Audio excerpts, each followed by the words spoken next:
This episode of the My Latin Life podcast is brought to you by Language Blend, the new best way to learn Spanish.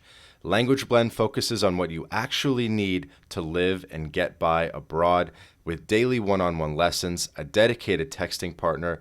It's like living in a Spanish-speaking country without ever leaving home. Go to languageblend.com for more information.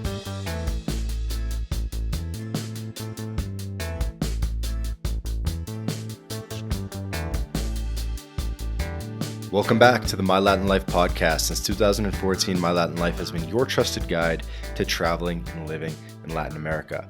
My guest today is Alex Ugorji from Bootstrap City, based in Honduras. If you listen to the Prospera episode with Nicholas Angzinger, Alex and Nicholas are buddies, introduced me, and we want to hear about the other major startup city, charter city, whatever they're calling it, in Honduras, which is Bootstrap City. So looking forward to digging into this exciting new project and really new way of thinking about, cities and countries. So without further ado, Alex, how's it going, man?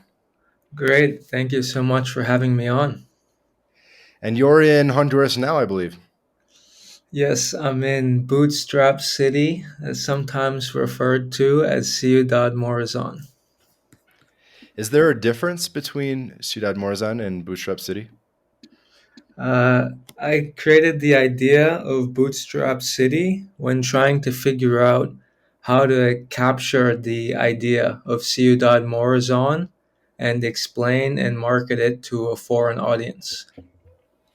So Yeah, I think it actually has a better ring, Bootstrap City. You kind of get the feel that, things are going. I also think of that song Rack City. I don't know if you heard that one. I have, I And have. so sometimes when I'm in the shower, I'm Bootstrap City, Bootstrap City.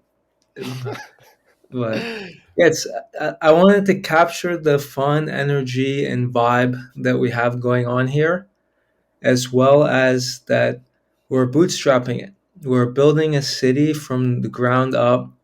It's something that hasn't really been done in this way ever before, and it's a very scrappy approach. Like the developers, the people, everyone in it, we're all scrappy.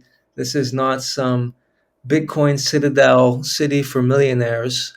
The target audience for the city is actually working class Hondurans making minimum wage. So only a Really? few $100s a month. Interesting. Interesting. So, and that was part of why it lacked marketing and branding. Because unlike its sister city, Prospera, it's not trying to raise money and get foreigners to live there. Its target market lives down the street already. It's just getting them to move 100 meters in one direction or 10 kilometers in another direction. So the idea of Ciudad Morazán, which I think it's a great idea. I have almost no critiques or criticisms of the city.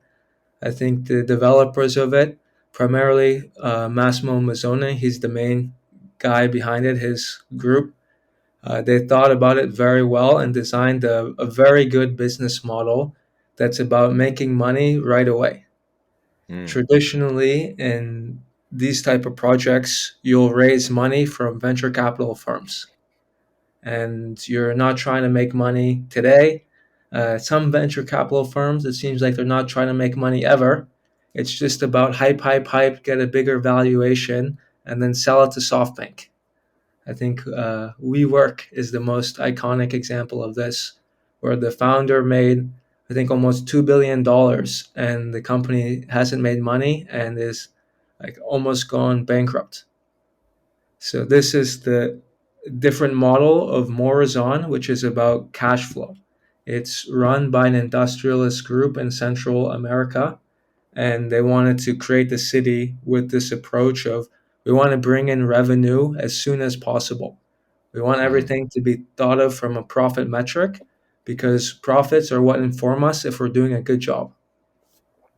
So it's a bootstrap business approach where let's keep the costs lean, let's get revenue coming in, and let's grow from that perspective as opposed to just spending millions of dollars a year without any revenue or much to speak of. So that was a Yeah, quite a bit I like to that. No, unpack I there. like that philosophy. This is a random tangent, but I was listening to kind of a bootleg copy of one of Andrew Tate's courses, like the Hustlers University course, and he like just like yesterday, today, so it's on my mind, and he's just like yelling about how money has to come in first. Don't spend any money to start a business. Money needs to come in first. And he's just like, where's the money? There's no business if there's no money coming in. So I definitely agree with this And I idea think of, this is a big split in like business right now in 2023. A modern business, what should it be? Are you spending investors' money? You're spending your own? You're getting cash flow, or you're just growing based on valuation? And I think it's also the big difference between Morazán ZEDE and Prospera ZEDE. You'll notice this split motivates many of their decisions. From even the lawsuit, which I'm sure we'll get into later. The oh, that we'll get also into it. We'll get yeah, into it. Do me a quick favor. Close WhatsApp on your computer because I can hear yeah, the close it. beeps. Okay, Sorry about cool. that.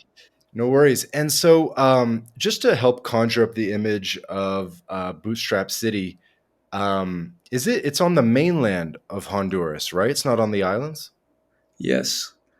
So we have a fun rivalry in Prospera and Morazon. I mean, it's almost entirely my doing. I like to create a little drama, get people excited and proud of their cities and defending them.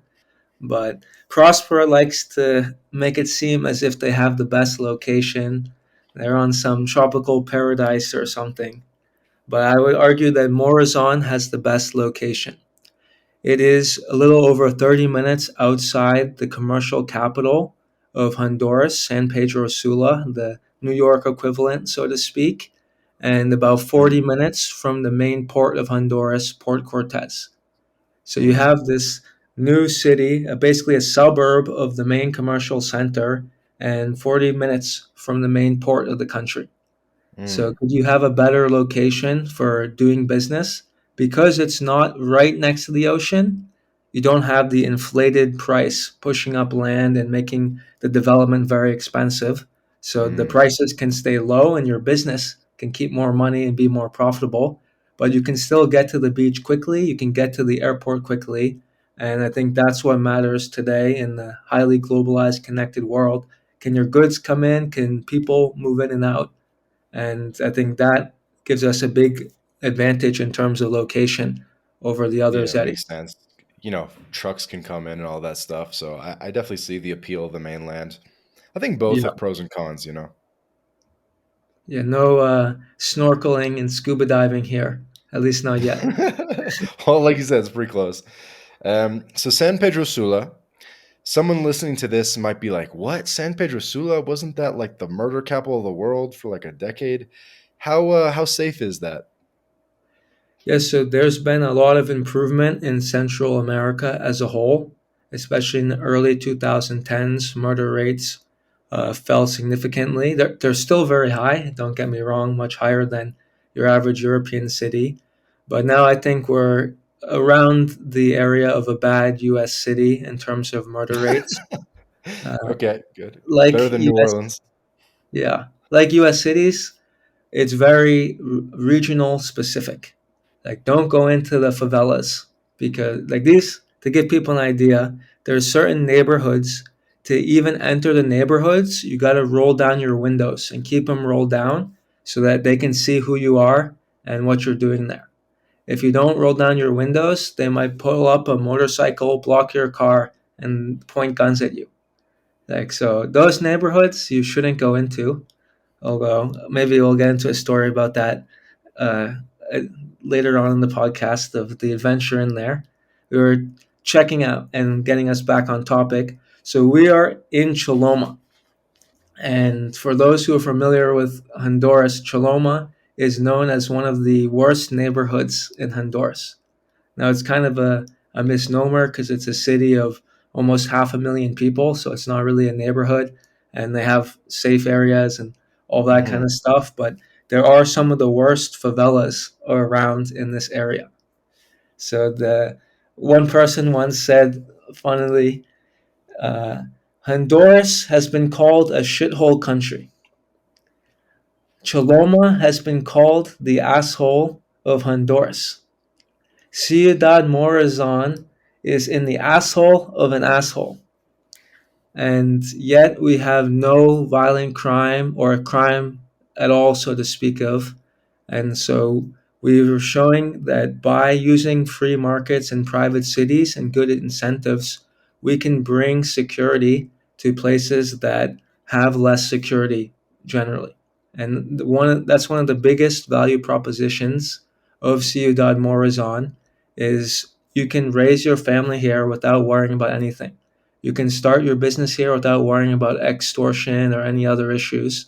And if you go to Bootstrap City's website, it says that bootstrap your business, your family, and your life. So for Mm. us from the West, we take for granted that you can just open a business and have a family and live your life relatively unmolested. Whereas in Honduras and certain cities and neighborhoods, especially, like this is just a dream. So we want to bring this dream to thousands and thousands more people. And like that's what really attracted me here is this is a place that's changing lives every day and will change hopefully hundreds of thousands over the next decade or so. Mm. Okay. So San Pedro Sula. Um, by the way, we have a city guide to San Pedro Sula on mylatinlife.com. We have a couple city guides to different cities in Honduras. So little plug there. Um, what about and I'm looking at my map right now. I'm seeing more where Morazan is in Choloma. There's another little town there that seems nice called El Progreso. Yeah, I think it's a not bad place, but it's very close to San Pedro Sula. So I don't see much reason to live there. And it's also further from the airport. Hmm. So me myself, I kind of looked at it a little bit, like what are the competition? Who can compete with Bootstrap City?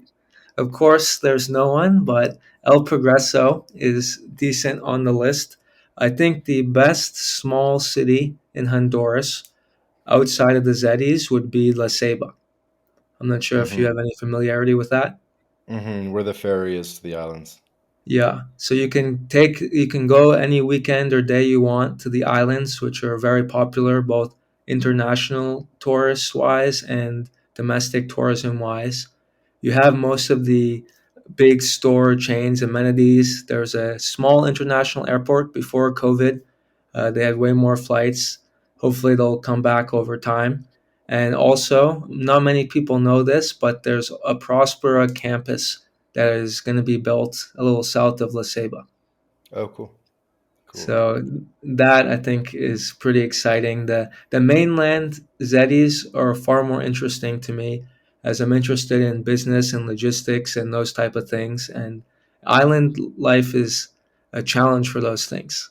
Hey guys, quick break from the episode to tell you about Bitrefill. Bitrefill allows you to shop online and in person without banks, converting your crypto directly into merchant balance. We're talking gift cards to Nike, Amazon, Apple, Airbnb, Hotels.com, and many more, all paid for with crypto. Bitrefill offers more than 10,000 gift card options in 180 countries, including the USA, Canada, all across Latin America, including Brazil, Colombia, Mexico, Argentina, El Salvador, and many more. You can also apply the code MyLatinLife at checkout to get 10% back on your first purchase. Go to bitrefill.com for more information. Yeah, makes sense. Makes sense. Yeah, I mean, I think the kind of the outcome of the city guide for San Pedro Sula that we wrote basically said it's actually surprisingly nice. Like it has a couple malls, has a couple bar areas, and you can have like a decently Western experience while being there. Like it's not that bad or anything. It's a very livable small city. You don't get the amenities of Mexico City or Buenos Aires, Bogota, even Medellin. But in terms of just a small city that has everything you need, it's pretty good. And it's close to America, which I think is very important for most of the digital nomad community, which I think is American, just based on the size of the US and all of the remote jobs available there. Hmm. So for me, like I'm going to the US next week, and I go to the US once a quarter usually. And so the proximity to the US is very convenient. The cheap flights and short flights really improves your quality of life. Hmm. And I noticed you went to Stanford. I did. I got my master's at Stanford. Yeah, did some time in California. I'm not a huge fan of California at the moment, and Hmm. originally from the East Coast, so there's always the West Coast, Best Coast thing they've taunted us with, but their weather is definitely better. I'll say that. And Ugorji, your last name. What ethnicity is that? That's Nigerian. Oh, really? Oh, cool. Yeah. So I guess. So, what's your story? Tell me a bit about your story. All right. What's my story? That's where to start is the question, and also I think it's important not just to look of who you are, but where you're going. And I think that's kind of my story has been about where to go. So originally from Boston, grew up in a very progressive area. I like to tell people that when I grew up, Republican was a swear word. If you wanted to call someone an idiot, you just call them a Republican. What And town? so I grew up in Cambridge, Massachusetts. Okay. Okay. I think people know that one. Yeah, and Elizabeth Warren is from there. She's my senator, or was in a past life. So I grew up in this very progressive background. Fortunately, I had the parents that were liberal and that they believed in your right to say whatever you want, even if they disagree with it, kind of liberal. So there was always an encouragement of education and knowledge and expression. And thanks to internet, I discovered a lot of interesting economic and political ideas along the libertarian bent. So I went to college, studied international politics and economics at Middlebury in Vermont. It's a Hmm. famous language school and Yeah. a lot of Yeah. Yeah. They international. have their own. They have like a language method, right? Where it's like a summer camp, and you can't speak English for like a month. Yeah, yeah, it's 6 to 8 weeks depending on the program. And I did that program 2 summers so I could graduate in 3 years, stacking those credits. And so through college and ever since I learned about there's more ideas than progressivism. I've been searching for like where to go, what to do to make a big impact. And I was very interested in libertarian ideas. The New Hampshire Free State Project intrigued me. Hmm. And also, I looked in Europe. I studied abroad in Prague for a semester, a very nice libertarian country there. And then I did an internship in China as well for about a month and a half during university and was attracted to China. I also took Chinese in university as well, and so I spent some time in China after graduating and in the education industry, like most, and exploring there.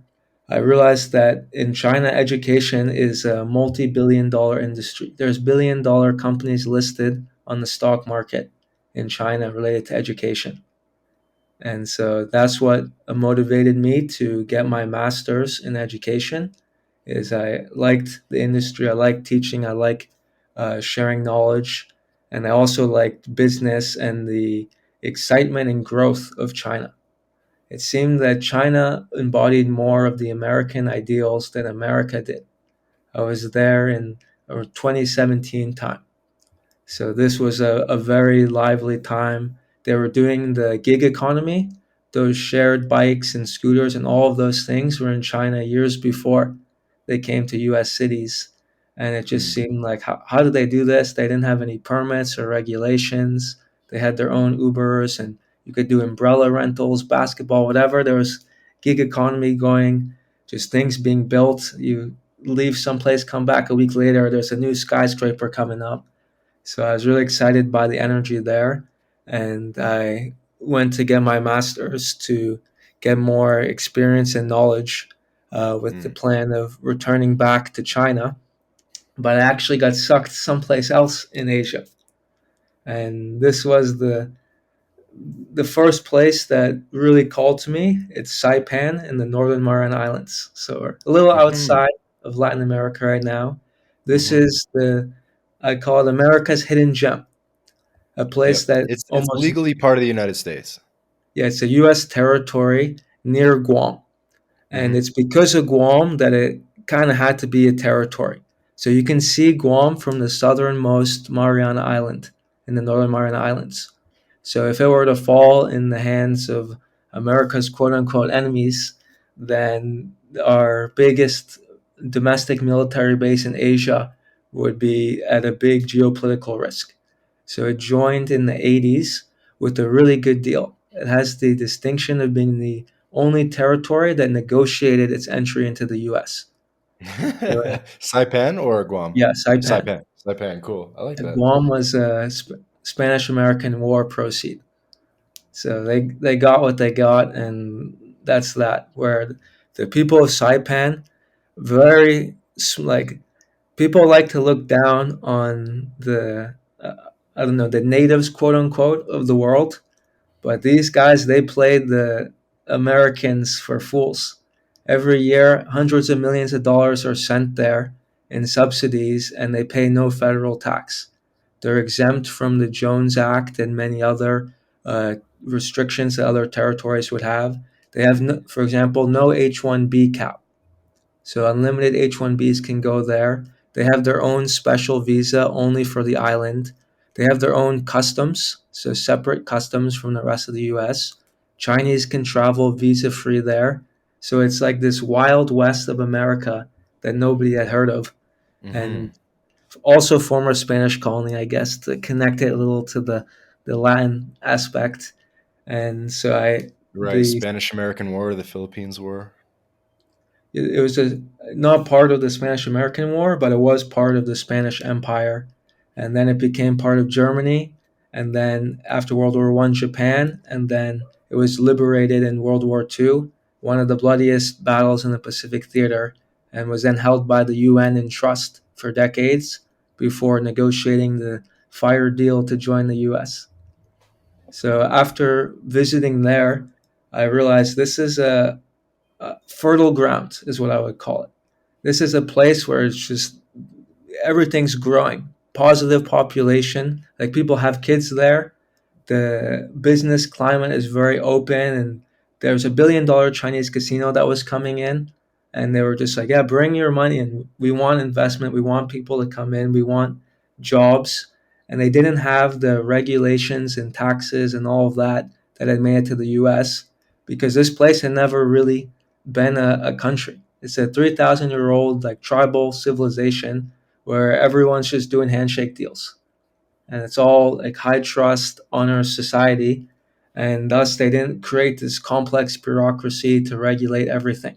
It's the only place in the US where you can fully black out your windows because the police aren't afraid that you're going to shoot them or do anything like that. So it's got a very different feel to it, and I started a project there called Crypto Frontier with the Hmm. goal of concentrating a bunch of crypto people in a small jurisdiction where it could be an industrial cluster similar to like a Detroit for cars or a Hollywood for movies.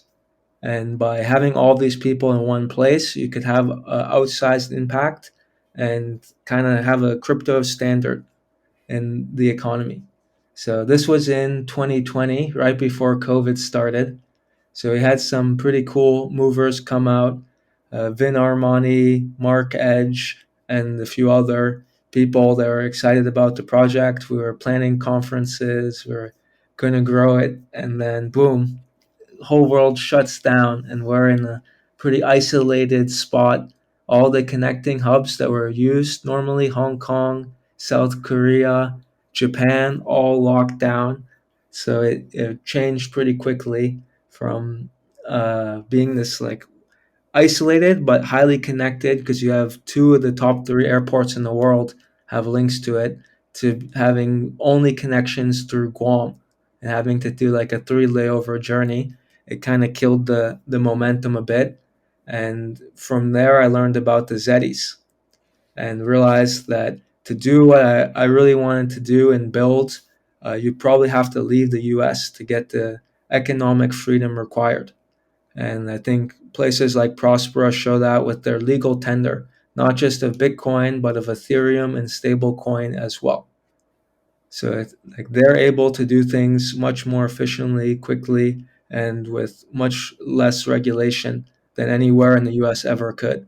So And so although is Saipan, the sorry, is the Crypto Frontier project in Saipan still going? um, I'm not actively promoting the project, but there's still people who moved as part of the project that are there. They're working on crypto technology still, and some pretty cool protocols and stuff have come from Saipan people, but there's no longer an active movement to get crypto people to move there. I think by now, even more so, it's clear that the US is not the place for crypto. Between the SEC, the taxes, and everything else, it's the US doesn't want crypto in it, and there's much better regions now to compete. Hey everybody, hey everybody. Quick break from the podcast to tell you about Language Blend, the best new way to learn Spanish. Language Blend was co-founded by Jake Nomada, friend of the podcast, decade of experience in Latin America, and Jake and his team, they put everything into this program that they wish they had in terms of how to level up quickly with your Spanish language skills. Because the faster that you can get conversationally fluent in Spanish, the better the experience that you're going to have in Latin America. So go to languageblend.com for more information. Okay. And then how do we get from Saipan to Latin America? Yeah, so one of the early movers to Saipan became a good friend with mine, and we worked together on a number of projects. He found out about the ZEDEs early on. This is Mark Edge from Free Talk Live, and he's been covering it on his radio show and has been working in the ZEDE movement to try to figure out how to grow it, invest in it, promote it, etc. And he said, "You got to check this out. This is like Saipan, but even better." And he invited me to visit with him one time, and he sold me. And it's everything that I was looking for in Saipan and then some. So I can give you an example. Um, I'm interested in the peer-to-peer electronic cash sphere of crypto. So how do you use crypto as money? And there's all kinds of issues doing that in the US with the regulations and all of that. And then in addition to the regulations, you have the how do you get the ecosystem on board? So my thesis was basically if you want businesses to accept crypto, they need to be able to see it as usable for other expenses.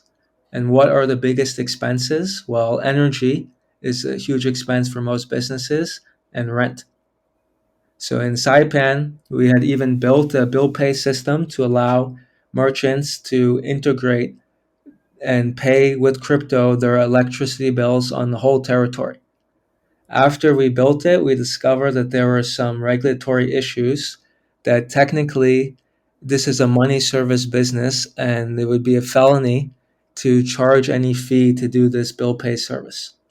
And so we're like, this, we don't want to mess around. Like, this is more a hobby project, and we don't want to risk jail time and regulations and all this kind of stuff.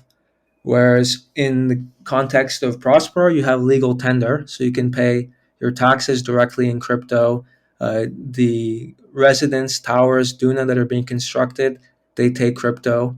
Morazán is even better. You can directly pay your utilities, and because there's a single landlord in Morazán and they accept certain cryptos, you can now pay your rent. Every single business in Morazán can pay their rent and utilities in crypto.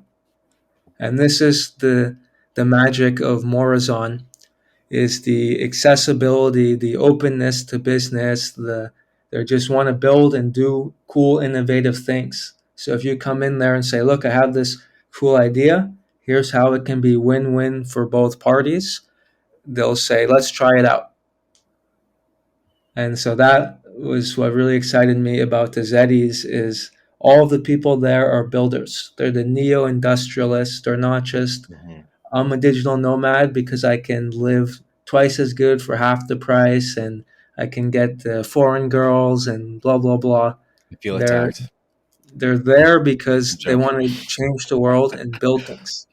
And I think more is on over Prospera. It's because it's more fertile ground to build things. When your rent is $120 a month for a 60-meter, two-bedroom apartment, like, you don't have expenses. You can hire that even if you're just getting started out. Suddenly, the assistant becomes more affordable. The buying extra inventory for your business, whatever expenses you have, you can just reinvest in your business because your cost of living is low. Your taxes are low. You don't need to pay a crazy amount of money. If you want a company in Morazon, it's the actual price with the registrar is about $10 to open a company. And of course, you need some things like registered agents and addresses and all of those things. But say about $10 a month, all included, you can have a company in Morazon. That's the most competitive international jurisdiction for companies in the world, as far as I'm aware. Yeah, So it's that's like very these compelling. these things are what attract me. Where almost every other jurisdiction, you're the cow and they're milking you. Morazon is a place where you're the customer and they're serving you. They can charge $1,000 to open a company, but that's not the goal. It is to milk them for company. The goal is to create a place that is very nice to live in, and thus they just have a surplus of tenants, and they can pick higher and higher quality people and make it better and better and better until this weird Honduran city is competitive with cities in the first world. Mm. So it's just the philosophy is very different, and this is where like the Prospera irked me a little bit. And like as much as I like to poke at Prospera and say Morazon's better, I do have great respect and appreciation for Prospera, and I interact a lot with Prospera. I'm going to their conferences. I go to almost every Prospera conference, and I'm a big advocate and cheerleader of them.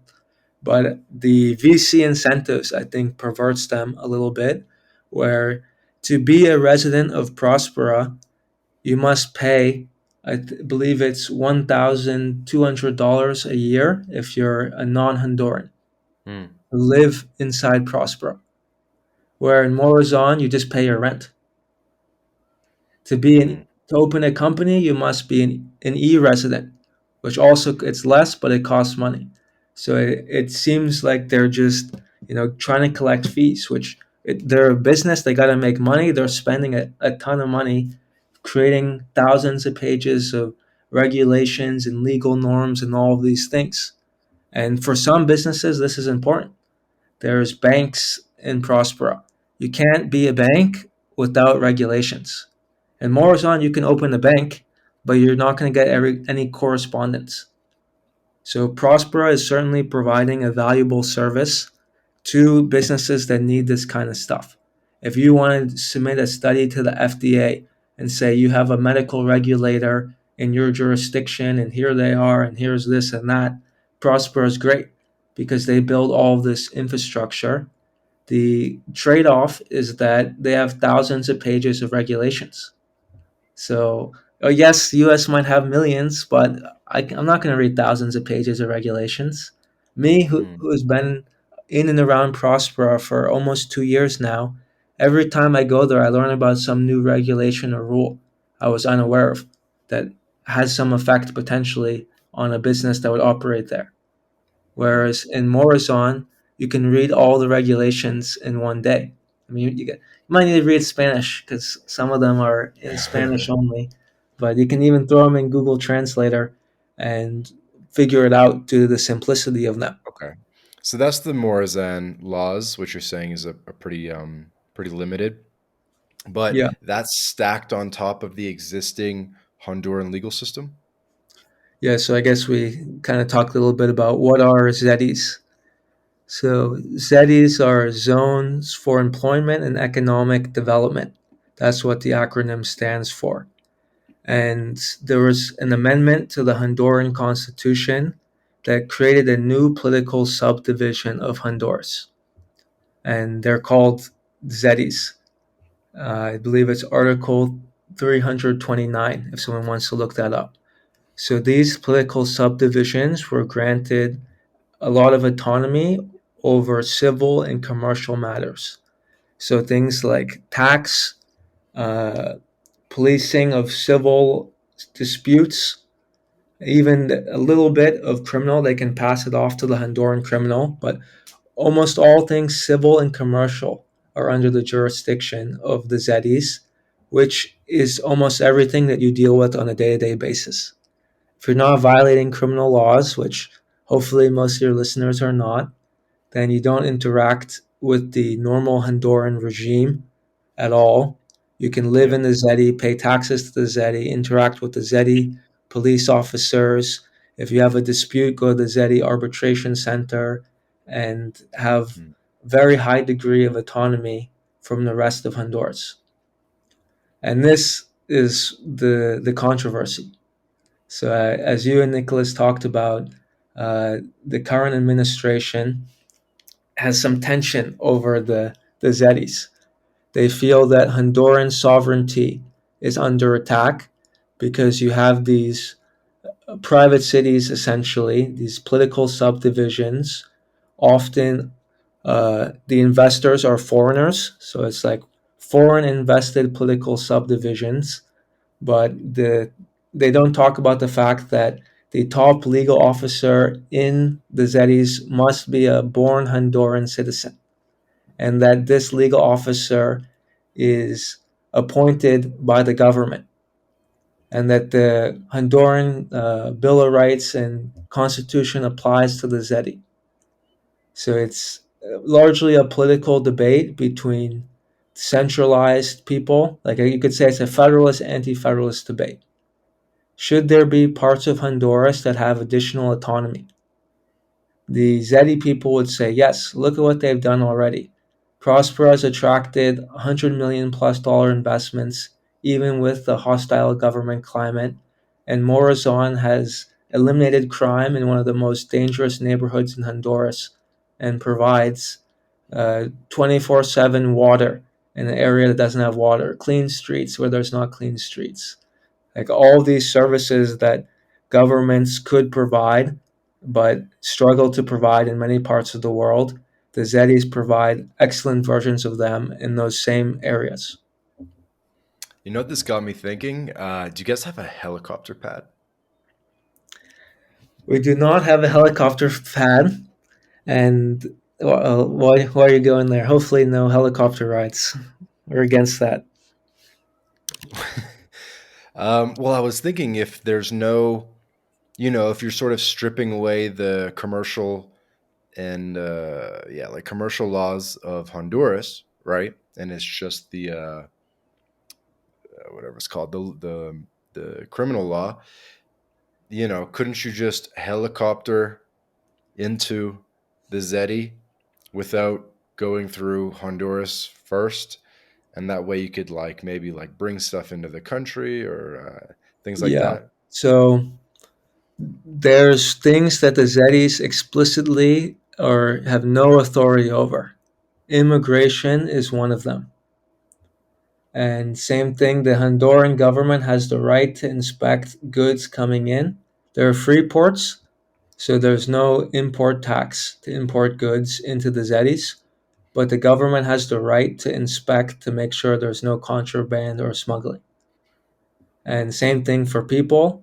The ZEDEs can kind of invite someone to the ZEDE, and that can be a reason for their visa, like the purpose, and residency as well. Like it's kind of think of like a sponsorship of sorts, but Hmm. the Honduran government has the final say.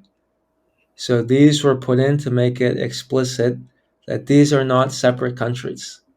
These are political subdivisions that are highly autonomous, like a U.S. territory.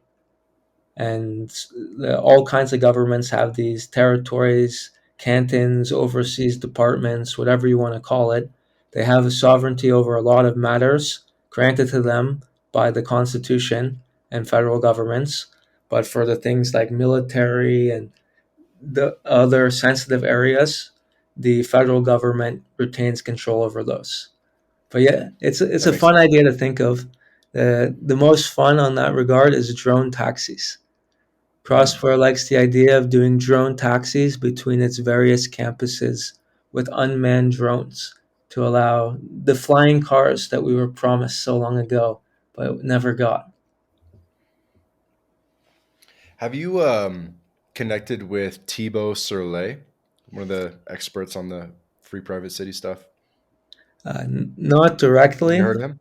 I know of him and I'm in some groups with him, but I've not talked to him personally. Although I've talked, like all of our friends and stuff overlap, so it's probably good we sit down and chat at some point. Yeah, he was a previous podcast guest as well. I think we've had. I'm trying to think, how many podcasts have we had talking about free private cities? So Thibaut Not enough Surley, is the not answer. enough. So Thibaut Surley kind of gave us like the history going back to ancient Rome of free private cities and that kind of thing, and free trade zones. We had Francisco Litvayon as well, who I'm sure you're familiar with. Yep. And then we had Nicholas Anzinger, and then I guess yourself. So this might be the fourth episode. So diehard listeners are probably at least somewhat familiar with some of these concepts. And I want to know what groups you're in. Maybe you'll have to tell me offline, but get me in some of these. Get me in some of these startup city groups because I love this stuff. Yeah, no problem. And let's give them something that they're less familiar with. Okay. So they got a little taste. Morazan's a little different. But why is it different and what's the most different thing about it? And the key is the entrepreneurial community model. So in most developments, you'll have a developer, they'll buy land, they'll subdivide it and sell these lots off to different people. And this is the subdivision model. Morazan, they use the Entrecom model. It's Spencer Heath and Spencer McCallan. They're kind of the minds behind this model. And there's a great book, Entrepreneurial Communities by Calvin Duke, that discusses it. And Morazan like took many of those ideas and implemented them in practice. But essentially, the idea is you have a single landlord and a bunch of tenants on the landlord, and this allows you to solve almost all the challenges you have of HOA or subdivision or any other typical living environment. So they better deal with public goods, flexibility, and management of conflicts. So I can delve into these, but I just want to give you a chance to ask questions or clarify anything before I do so. No, dive right in. Okay. So public goods are a big issue in a traditional subdivision model. Who provides the public services and for how long?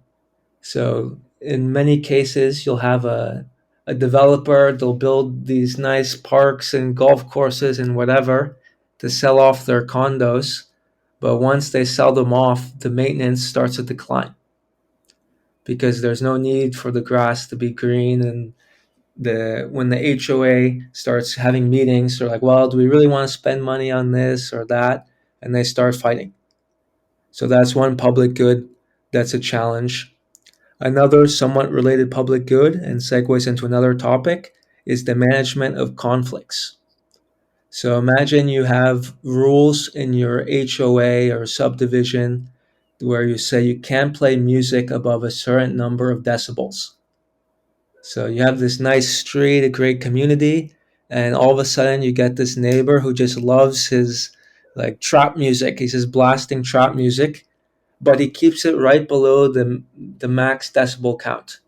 But he's playing it like all throughout the night, just throwing parties. And what can you do? If it's a smart guy and he knows what to do with the rules, then like you don't have cause to kick him out. It's really hard to take away someone's property for themselves. Similar, if there's someone who has people going in and out of their house constantly, it seems like they're running a business, or they're not cleaning their lawn, or they're doing something that isn't a strong enough offense that to call the police or get them kicked out, they can really lower the quality of the neighborhood. Now, enter the single landlord entrecom model. In Morazán, everyone's lease starts out as 3 months. If you are a good tenant, your lease is renewed. If you're blasting your music at 1 decibel below the limit every night, you're causing litter or doing other things, you're just a nuisance to the community. Didn't quite break the law, but you're flying your Nazi flag and taunting everyone, creating conflict. Maybe they're protected by free speech laws or whatever, but you're making everyone's quality of life much lower. In Entrecom, you simply don't renew the lease. What's Entrecom? Entrepreneurial community. Okay. It's a single entrepreneur is running a whole community. The common analog is a shopping mall or a resort where you have one owner and a bunch of people renting for them. So this landlord-tenant dynamic is a very magical relationship in terms of incentives, because you can't just buy the house and start acting like an asshole.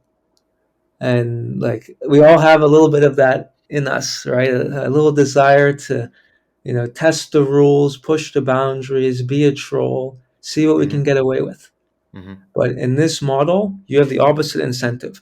If you're a really good tenant, not only will you get your lease renewed, you might get, instead of a 3-month contract, you could get a 3-year contract. You could get a 30-year contract. So if you can establish yourself as a really good, trusted, responsible person, you get more benefits. So good to the good, bad to the bad. Makes sense. And in But a here's where this breaks down, though. You want to have low noise, but you're targeting this community for Latinos. we believe, It's a joke. no, you think it's a challenge, but we do have low noise. And It's a it's joke. because of these incentives. How do you deal with a neighbor in your building that has loud noise? Well, if they bought the unit, you're in trouble because there's nothing you can do. You're not going to get the property registrar to transfer the unit, unwind the sale, or do anything just because their music is too loud. No, I get it. So you want people doing well. You got one owner, and the owner, they're leasing the land, or they own the land, or and by the way, what is the like the square acres of Bootstrap City? There's 45 hectares. Oh, that's not bad. That's pretty big. Yeah, can estimate about 15,000 people. And the last key thing is the flexibility. And this part was super interesting to me. So imagine right now you look on the website, you look at the drone overview, the photos, it's very low density because they're not going to spend a ton of money to build foundations for skyscrapers and elevators and all of these things when they have plenty of land. But what happens in 5 or 10 years when all of a sudden there's way more people than there is land? How do you rezone a neighborhood? We see all around the world cities spending billions of dollars to reroute highways and using eminent domain to try to confiscate land and having all of these issues because they had no idea how the city would develop. In this Entrecom model, all you do is you don't renew the lease of those tenants, and you just say, hey, we've built similar housing half a kilometer this way. If you'd like, you can move over to there, but this neighborhood is going to turn into the financial district with all skyscrapers now. So So it the gives, idea is it more about that you can get voted out, or just the idea of having shorter term leases? the idea is that it's has to be consent from both parties. consent is the key to market and competition. And so you can't just buy land and stay someplace forever no matter what you do. You have to provide value. If the landlord wants people to stay there, they have to be safer, cleaner, cheaper, better than the surrounding areas because there's plenty of housing nearby. Likewise, if the tenant wants to stay, they can't play their music too loud and disturb neighbors and start running illegal businesses and intimidating people or any of the other problems you may get in a low income community. If you don't pay your rents and debts, you'll probably be kicked out because they don't want to encourage deadbeats. So that's the dynamic for the landlord tenant incentive that is much better than when you buy a property and all the incentives go over because it's game theory, multiple interactions. If every 3 months you have to renew the lease, you have to keep behaving. If there's only one interaction, then you just play nice once and then you can do whatever you want thereafter. Hey guys, quick interruption to tell you about Bitrefill. Bitrefill is the best way to convert your crypto into gift card balances. These are gift cards that you can spend at hotels.com, Airbnb, Nike, and many more. You may remember Joel Valenzuela, previous podcast guest. He's been living on crypto exclusively since 2015, and he's a big consumer of Bitrefill. And so I asked Joel, I said, what do you like most about Bitrefill? He said that he likes the instant delivery, the precise amount so that you don't have to juggle a lot of gift cards, and he loves the global selection. Nobody else has this much selection of gift cards, over 10,000 gift card options across hundreds of countries. Go to bitrefill.com to sign up, and you can also use the code MyLatinLife for 10% back off your first purchase. Go to bitrefill.com for more information. Okay. Does that make sense? And remind me, so you got the 40, I think you said 45 hectares. Yes. Is it, so one person owns or has like a 99-year lease or something for all this land, or how's that work? Yeah, so a company owns the entire Morazán, all the land in Morazán, and then there's also a political subdivision that's like a government entity, I guess non-pro. I don't know the exact legal structure, but that exists and provides the government services inside the zone. They collect the taxes and all those things, flat Okay. 5% So the tax for everyone.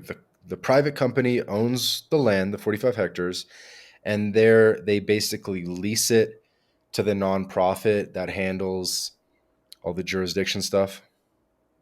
No, my understanding, which I believe is correct, but not 100% sure, there's a development company that owns all of the land. The land has been incorporated into a political subdivision that the government services are provided by this nonprofit government entity, the ZEDE entity Okay, as like itself. a service provider, basically. Yeah. Okay. And so there's affiliation with the two entities in this specific instance, but there doesn't have to be. Like the Okay, got same it. group is affiliated with all of them. So The who's the whole group? part. This is, I want to say, let me look it up. But Like Massimo Mazzone, who owns the 45 acres? Like who is behind this company? the main guy is Massimo Mazzone. He's an Italian businessman who's lived in Honduras for 20 plus years. He has Honduran wife, Honduran kids, and he built his business conglomerate in Honduras. So he knows it very well. He Mhm. thinks fondly of the country and he wants it to succeed. He wants his Honduran children to be able to have a city where they can live prosperously, safely, and proudly. And so he even retired basically from his conglomerate group and wanted to dedicate the rest of his life to growing this city. The political challenges of the current administration being very hostile to it has reduced the investment in the city as they wait and see if the government honors the constitution and laws and all of that. But if the government were to follow the laws and allow them to build, then the group would invest $50 million a year into building out the city. and with a target of getting to 15,000 people in about 5 years or so.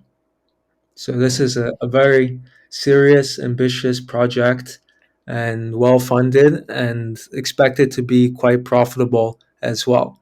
It not like maybe one day we'll make a profit and just keep getting investors. No, they plan to cash flow from day one. Okay. Yeah. Yeah, I'd come across Massimo's Twitter before actually.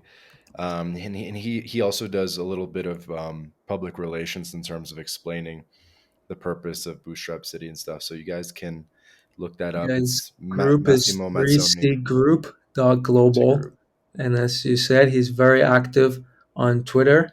And there's also a Bootstrap City Telegram group, and he's active in that as well, answering questions and engaging with the community. So this is the city of very passionate people trying to show there's a better way to organize society that's much cheaper, safer, and allows you to have a more prosperous life.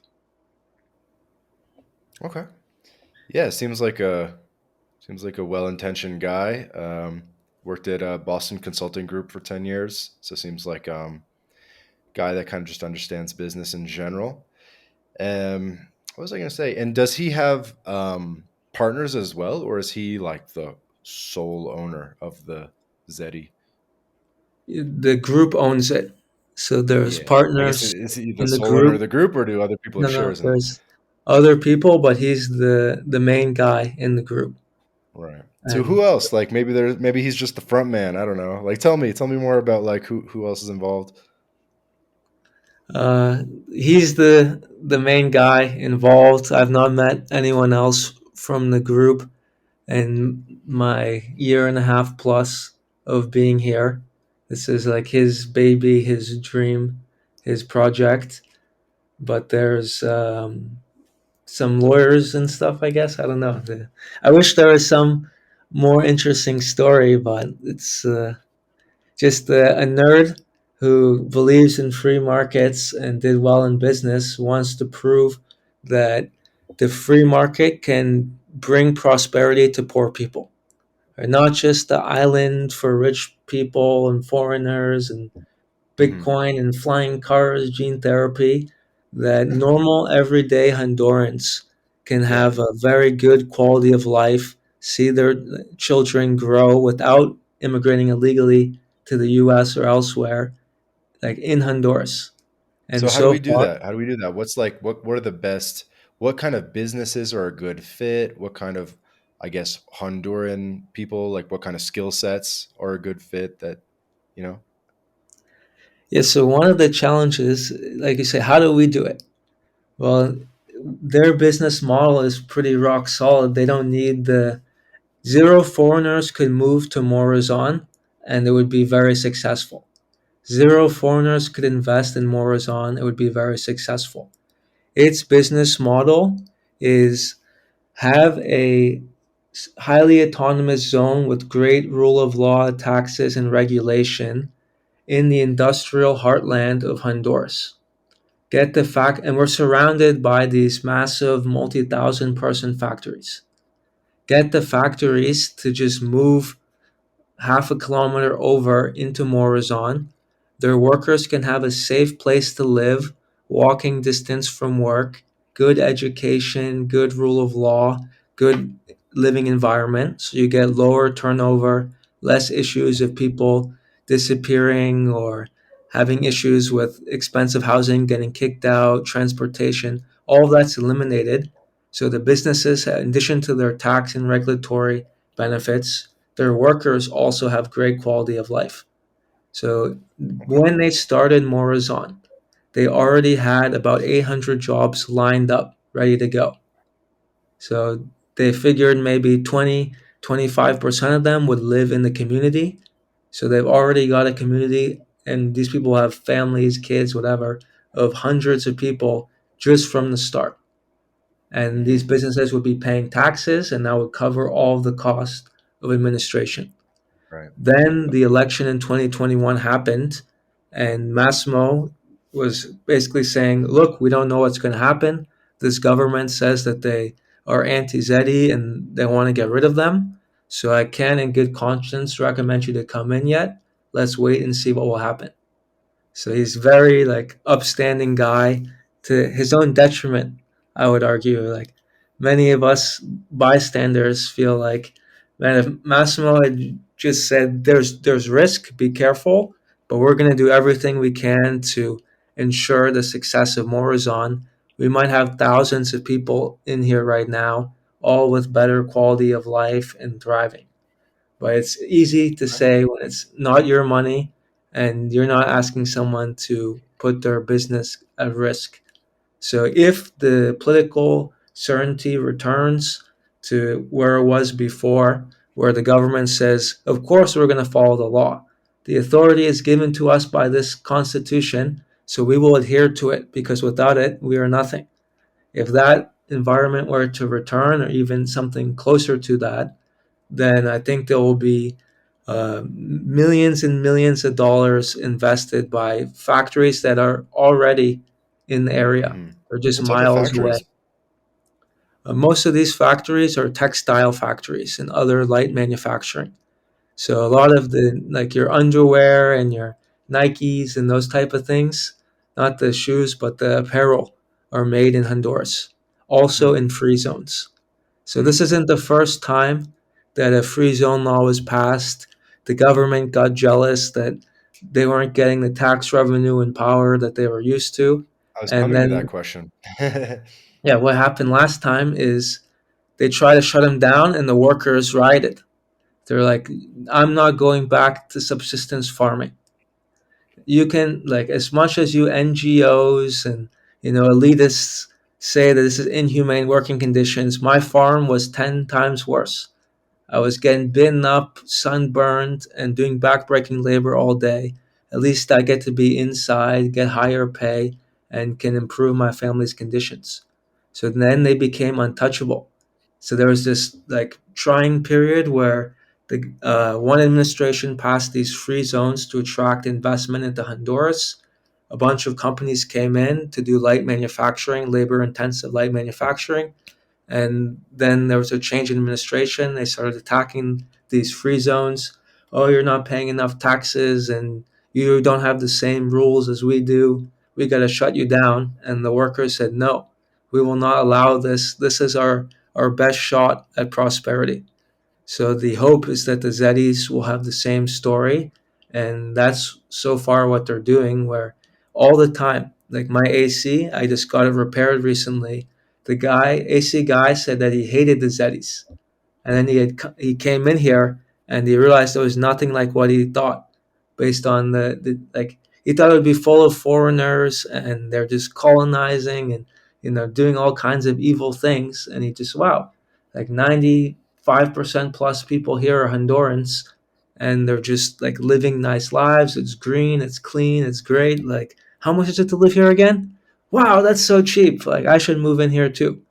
So as more and more people interact with it and see the benefits and see the services it can provide at such a low cost, then the tide will change.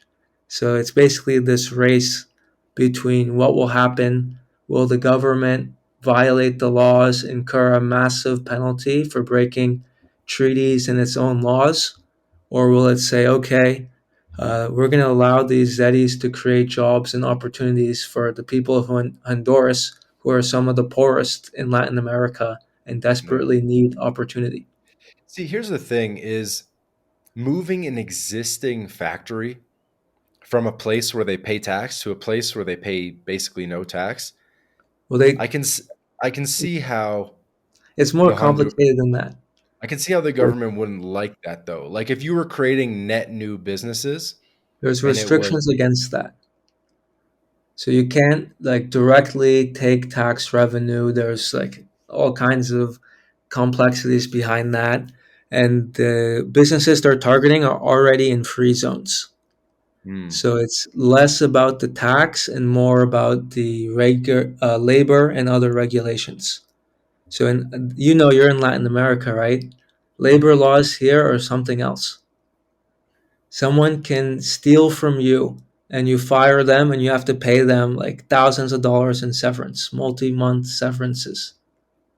So that would be an attraction for many of the existing factories, is getting a better regulatory environment. So when they're Right. like, No, I know. I get why the factories would want to do it. The factories would want to have less regulations and pay less tax, but Honduras wouldn't want to get rid of or let them go. the tax part is somewhat restricted and just like cannibalizing tax revenue.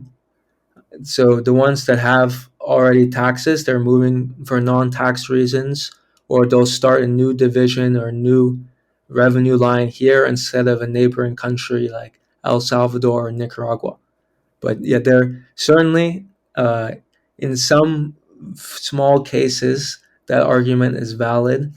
Prospera brought in 100 million of new money and had hundreds of millions more lined up before the political certainty canceled some of their plans, or at least paused some of their plans. Same thing with Morazán. There was going to be totally new companies coming in to provide those 800 jobs or so. Maybe there was 50 that were being relocated from in Honduras, but most of them were new jobs coming in. So if the only thing was, oh, move down the street and you pay no taxes, then I think that's a valid criticism. But both the ZEDE law has some restriction on cannibalizing existing tax revenue, and all the businesses down the street, they don't really pay taxes already because they're in special free zones. Hmm. But that's a good thing you brought up, because many people think of it that way. And I would suggest people who have questions tweet at Massimo, join the Bootstrap City Telegram group from bootstrap.city, and ask these questions, because most of them have been addressed. These are some of the most well thought out, developed laws that anyone has ever created. This is the frontier of the Free Cities movement, Mm-hmm. and they don't get enough credit. They don't get enough knowledge and awareness, because if these ZEDEs are allowed to thrive, it's going to change the lives of millions directly in Honduras, and I think hundreds of millions throughout the world, as we have the case study of how the free market and private governance can change the lives of millions. If you can Yeah. build in the most dangerous neighborhood in a very dangerous country and have almost no crime, very good education, healthcare, all the normal metrics are off the charts, and you're doing it with 5% tax, like, that changes everything. How can you say that you need to tax 50% of your income like many developed countries do? So I Mm. think the importance and impact of these projects is tremendous. And the more that you can be aware of how they're working, what are the criticisms, and are they valid or not, is a great way for people to make change, just like had been done with many revolutionary movements from crypto to others, where people just learning more and more about it, they're like, wow, this can really change things. The free private cities movement, and in particular the ZEDEs, have the potential to change the world, and you should become a part of it if you can. It's fun to live cheap in the other countries. I've done that, but eventually you're going to find a hole in your heart. And when you do, we're here waiting for you in Bootstrap City. I like that.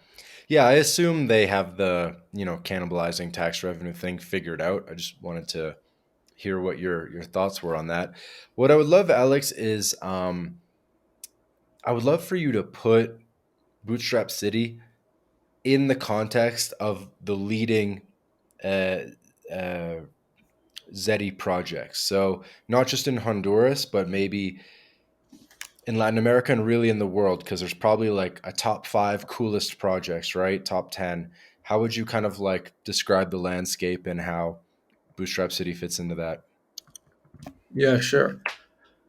So I would argue that the ZEDEs are the only real private cities. The other ones I think are very interesting are the Catawba project in the US with Native American tribes. So I would rank it as, depending on what your interest in industry is. Morazán, Prospera, and then Catawba of the current projects that are pretty far along. There's a lot of interesting ones going on in Africa. There's talk of doing something in Montenegro, and there's some in the Caribbean and others in the Americas. But I've just not seen anything that's nearly as serious as what's gone here. This is a decade plus endeavor. So Hmm. any new project that starts, you need a ton of legal work. It'll definitely be faster the second time around, but you need to amend the constitutions, write the laws, and then once the laws are written, implement the regulations. Governments can't move on a dime, and having some new tax treatment or legal subcategory, it takes a long time to get exemptions from paying VAT for companies in the ZEDE. Like this is an educational process where you have to educate each individual business one by one, show them government papers, have them call government offices, talk to their accountants. So I want to really emphasize that getting the project from idea to law to actual implementation is a really, really long, difficult process, and nowhere is nearly as far as here. That's a true private city that has the residential component. There's a lot of, as you talk to Tebow, right? So you know the tons of special economic zones where you can do It's stuff with thousand businesses. plus. Yeah, I couldn't But believe it. once you Thousand get plus. into the people living there, you get the criminal and human rights and all of these legal issues that are extremely, extremely complex and have been navigated by so few places that everyone's scratching their heads. Special economic zones, tons of consulting firms, including Tebow's you can talk to. They'll help hook you up with what to do. So I don't think there's much competition outside the ZEDEs, but that's changing. And if we want it to change quickly, if we want there to be many more alternatives, which I certainly do, then we have to support the current existing projects and increase the awareness of them so that people can know, hey, you want to start a city or do something crazy or some crypto millionaire or whatever, a successful business person, you want to change the world, don't just give 100 million to some university to get a building named after you. Start a city, invest in an existing city, do something that can impact millions directly. Mm. So, if anyone's listening to this and they want to start taking action, what would you suggest? What's the best way to get involved? Join the Bootstrap City Telegram group and the Prospera Discord server and talk with the people in the community. This is a very pro growth, pro helping people community. There's enough for everyone. We want everyone to succeed. We want this movement to succeed.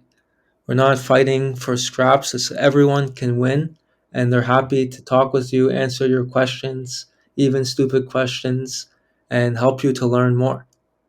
So it's just talk to the community. Twitter and the Discord and Telegram groups are phenomenal. You can get access to extremely successful, talented people on those groups, and they donate a tremendous amount of their time to answering questions. So take advantage of that. Get in early, establish yourself, and be a part of the future. Okay, cool, cool.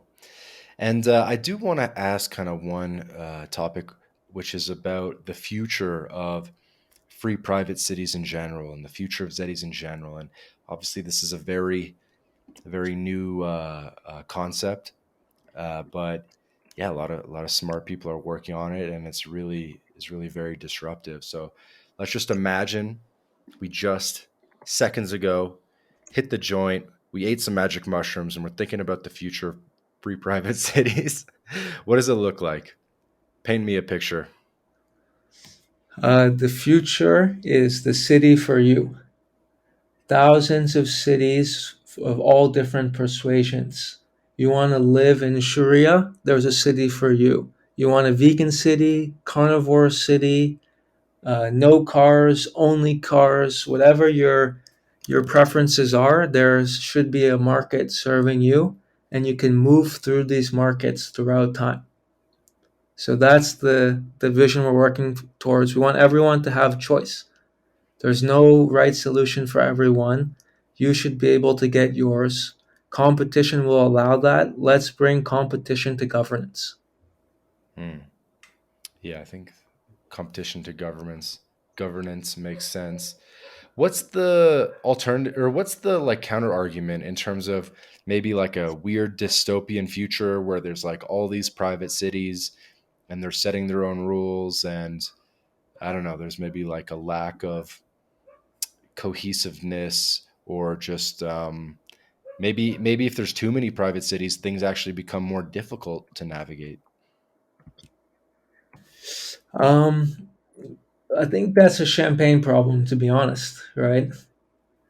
I think that do we complain that there's too many different food items in the supermarket, too many drinks at the bar? Like, as long as there's the ability to switch between cities easily, I think that more choice is better, and the bad choices will go away, outcompeted by the good. You know, it'd be cool is if we did like a round table and we got a bunch of people from different free private city projects or something. So Let's do TBD it. on that. Any last words for the audience? Call to action. Get in touch with the community. They're very welcoming, and we welcome you to join us. This has been another episode of the My Latin Life podcast. Again, my guest today was Alex Ugorji from Honduras, Ciudad Morazán, Bootstrap City. Alex, thank you so much for joining us. Thank you for having me.